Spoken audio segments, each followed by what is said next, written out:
Good morning.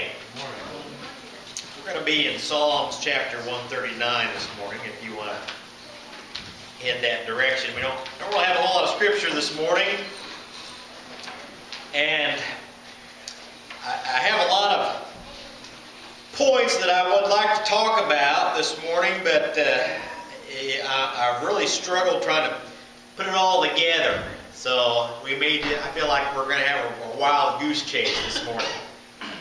But I want to talk a little bit about America, the land of the free, this morning.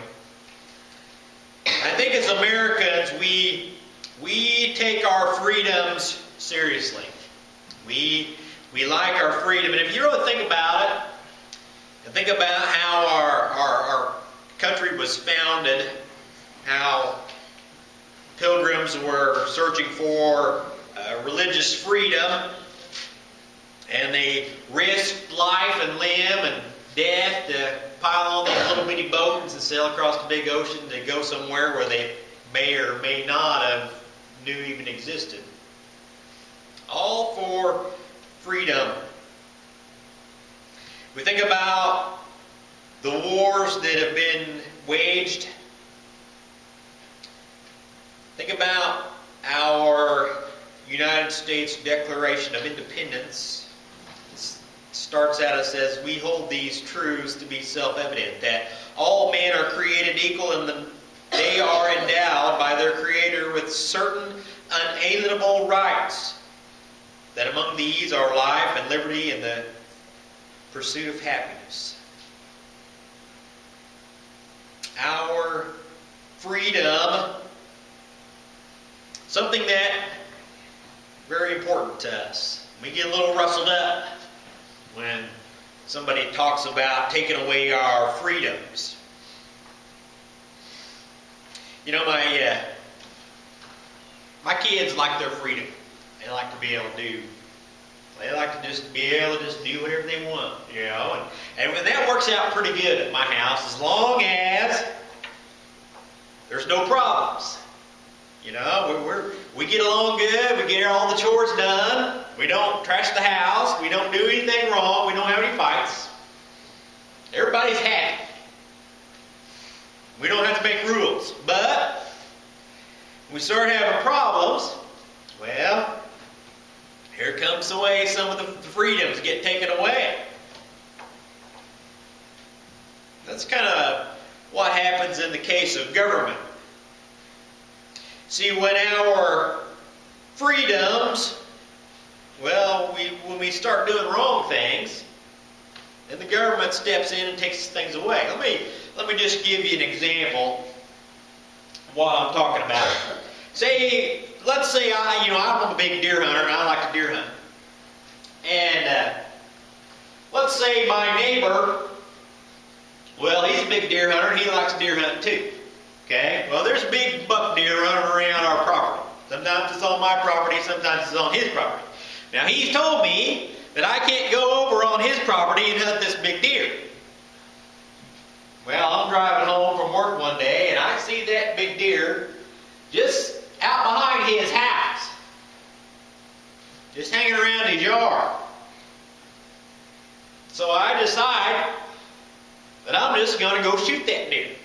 I'm just grab my gun out of the pickup truck and I'm going to walk in. I don't knock on his door. I just go inside. I just open his door, go in the house, go through his bedroom, poke out his screen window, stick my gun out the window, and just blast this deer. Well, why not? We live in a free country, right? Well, can't do that. See, and if I decided to do that, the government has made laws to prevent me from doing those types of things. Okay? Well, if I were to live by the Bible, if I were to really love my neighbor, then I wouldn't do that kind of stuff. The problem is we don't live by the Bible. And those common sense things are no more.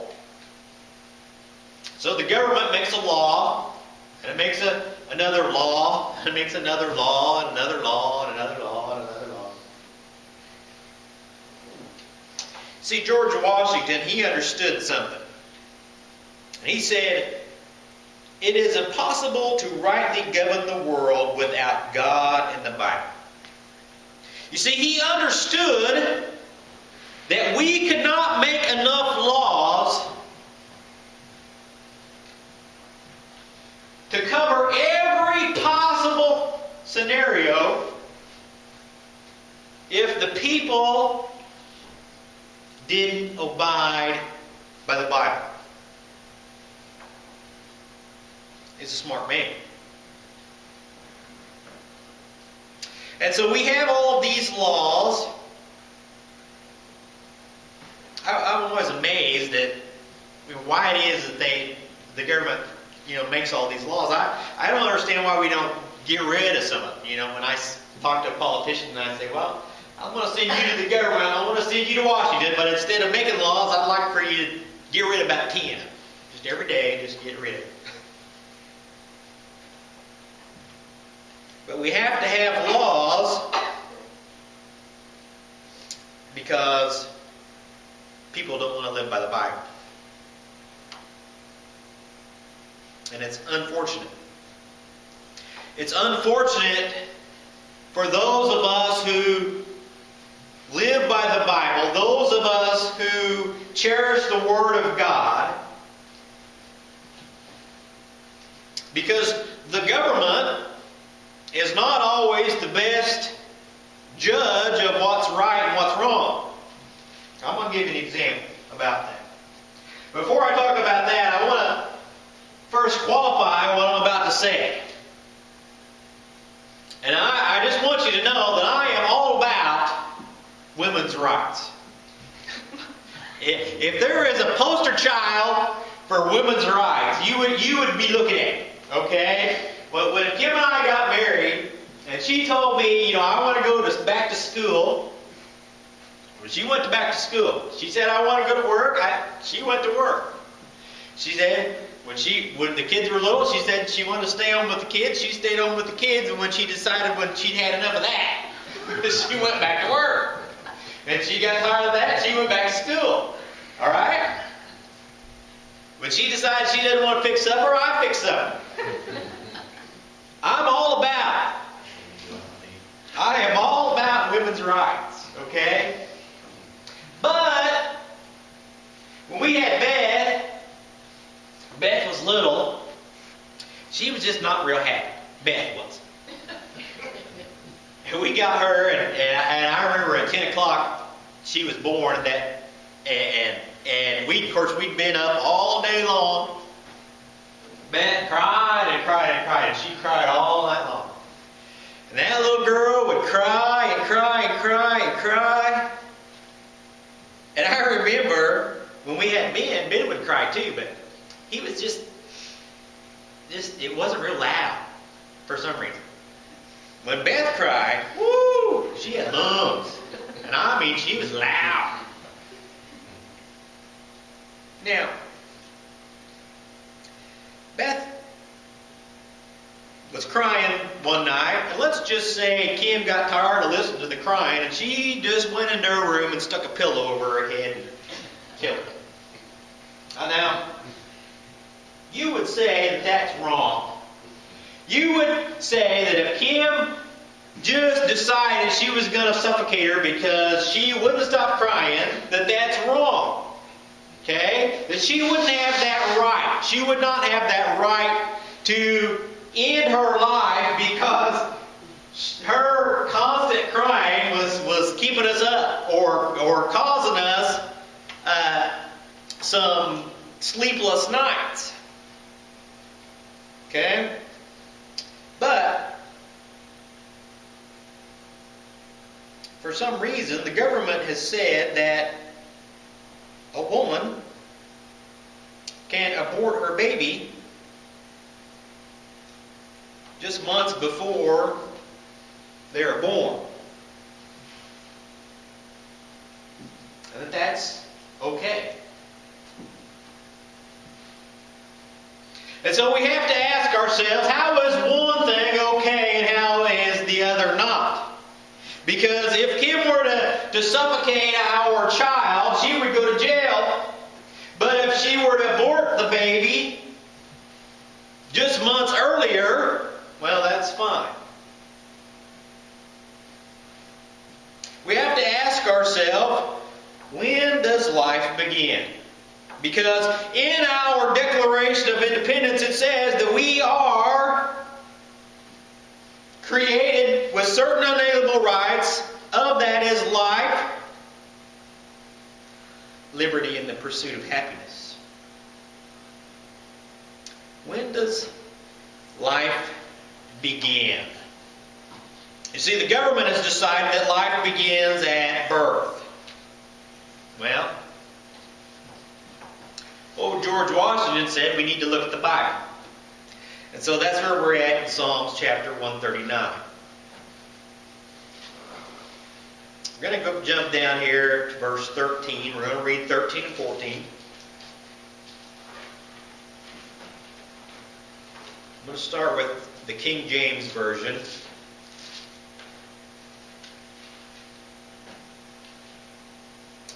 For thou hast possessed my reins, thou hast covered me in my mother's womb. I will praise thee, for I am fearfully and wonderfully made. The NIV says it like this: For you created me, created my innermost being, you knit me together in my mother's wombs. I praise you because I am fearfully and wonderfully made. Your works are wonderful. You see, the psalmist here understood that while you were in your mother's wombs, God knew your name. God knew who you were. And God was fearfully and wonderfully making you. Anybody ever seen one of those 3D ultrasound machines they have now? They have a way of, when we had several ultrasounds when the kids were little, and we get these little pictures, and you'd look at them, and kids said, "Oh, look," and I'd be like, "Yeah, it looks like a hurricane's getting ready to hit." What am I looking at here? But these new ultrasounds they've got, they actually look like little people. And at these crisis pregnancy centers, a lot of times they have ultrasound machines, because when you have an expectant mother come in and they realize that this baby in their womb has little fingers, little toes, little nose, it's not just an it, but it's a person. It changes things. It helps us to understand that this is a child. This child is alive. Well, you might say to me, "Brian, that's all well and good, but what about when the mother's life's at risk?" It is common knowledge that women do die during childbirth. Women also die having abortions. But I just want to talk a little bit about the danger of childbirth.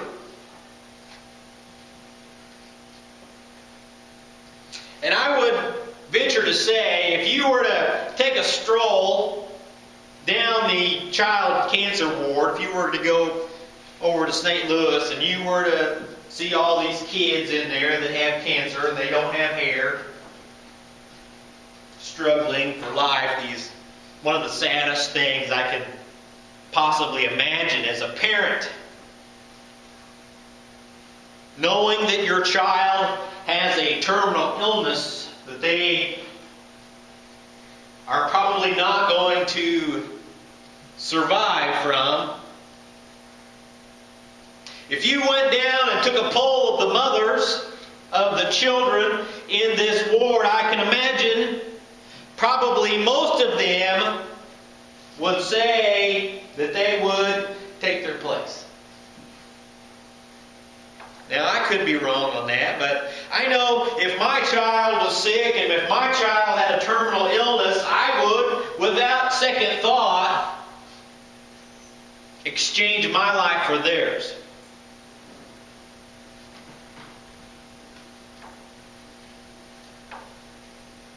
Without thought.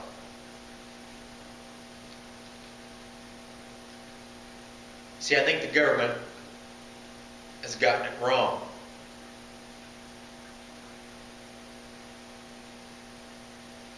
And there are a few issues more weighty than abortion.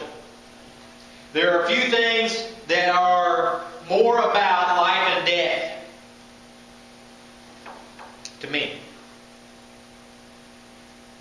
So when I go to vote, this is the one thing that I look at. This is the one thing that I most look at.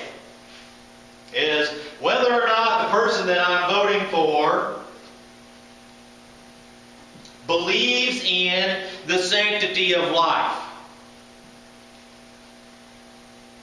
But the problem is, and I don't know if anybody of you guys knew this or not, sometimes politicians don't tell the truth.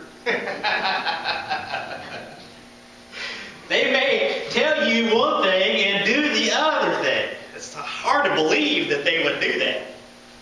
So you actually have to find out how they have voted to make sure that they do the things that they say that they're going to do. Sometimes they don't.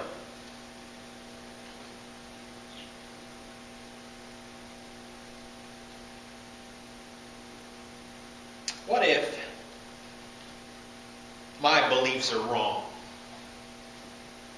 You know, I am on occasion found myself that I've been wrong. I know it's hard to believe that. Every once in a while I'll be like, well, I was wrong about that.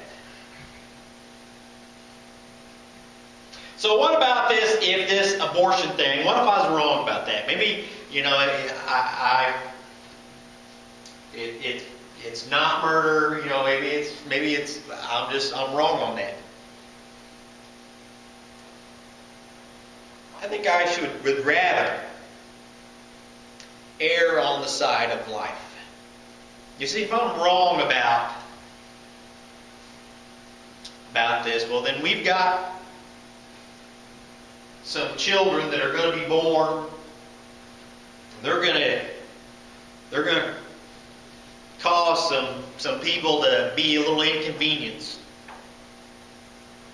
There's going to be some adoptions. But if I'm wrong about this and I err on the side of abortion,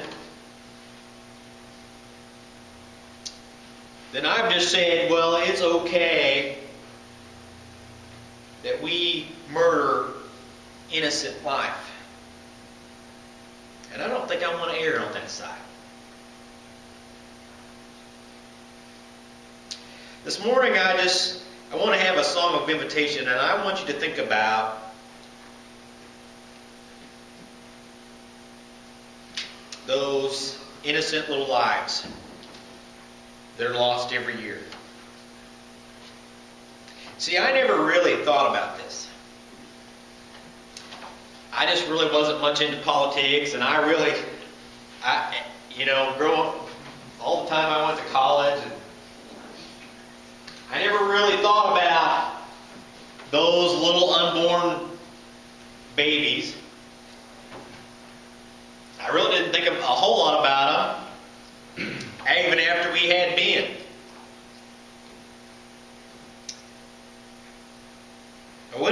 When Kim was pregnant with Beth, well, she had some complications. we went to the doctor's office and they told her, well, she'd lost the baby.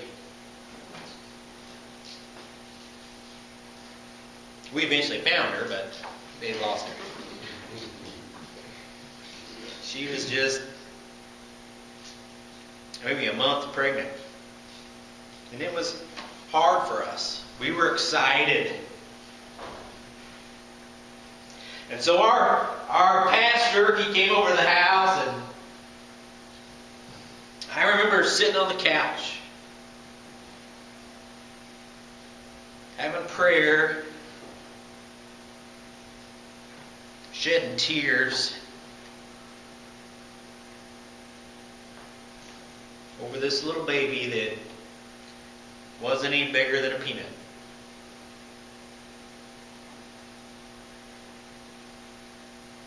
And I thought, how valuable, how precious.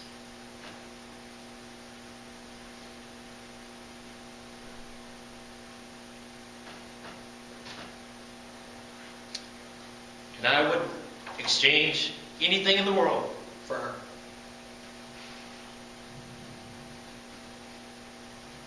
But yet, thousands just like her aborted every year. America has got to change.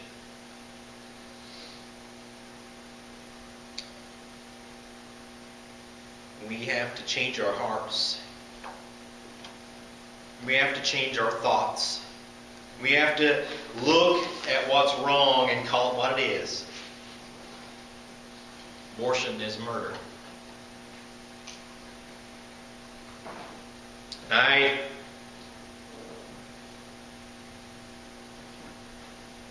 really didn't want to preach this message this morning because I really hate to offend people, but I don't see any other way of saying it than just calling it what it is. And I'm sorry if that offends somebody, and I'm not saying that you're going to burn in hell. I'm saying that there is a wonderful, forgiving God that wants to touch you, and if you've ever had to deal with this, my heart breaks for you. We need to think about what's right and what's wrong in this country. And we need to be about change, as we sing this morning. On the front of your